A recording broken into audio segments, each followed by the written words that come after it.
Genomic DNA को molecular seizures ने cut किया था। कट लगाने के बाद इन फ्रेगमेंट्स को हमने सेपरेट किया by the gel electrophoresis process.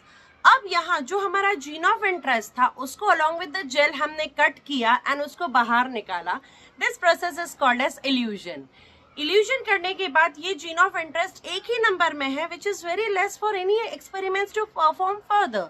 सो हम क्या करते हैं, इसकी सबसे पहले मल्टीपल जेरोक्स कॉपीज निकाल लेते हैं बाय जीन क्लोनिंग, जो कि इन विट्रो रेप्लिकेशन प्रोसेस है by one technique called as PCR, polymerase chain reaction.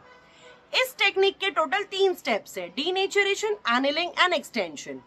Denaturation में ये डबल स्ट्रैंडेड डीएनए जो था ये ऐसे अलग हो जाएगा because of the high temperature provided. Approximately 90s में टेम्परेचर दिया जाता है जिससे हाइड्रोजन बॉन्ड्स ब्रेक हो जाते हैं। जैसे ही ये 2 सिंगल स्ट्रैंडेड डीएनए बन जाएगा, नेक्स्ट स्टेप जो होता है वो एनिलिंग होता है।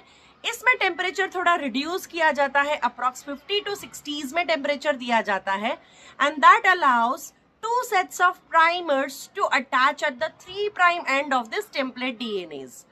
Forward and reverse primers होते हैं।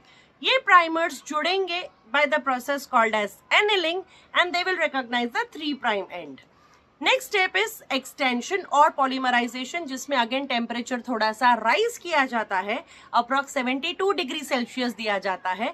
यहाँ आएगा डीएनए पॉलीमरेज जो रिकॉग्नाइज करेगा प्राइमर एंड टेम्पलेट डीएनए के कॉम्प्लीमेंट्री पार्ट को। It will get attach and by using free dNTPs it will extend, making that one single stranded double stranded, another single stranded is double stranded.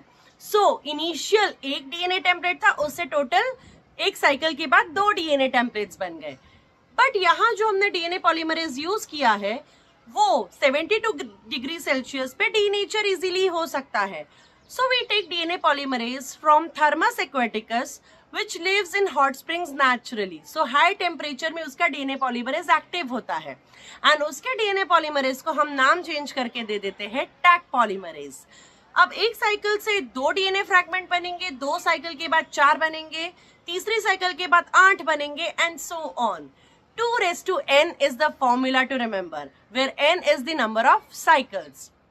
If 30 cycles are performed, then 1 billion DNAs are formed from initial just one template DNA, which are quite enough to perform any further experiments. I hope the topic is clear. Thank you.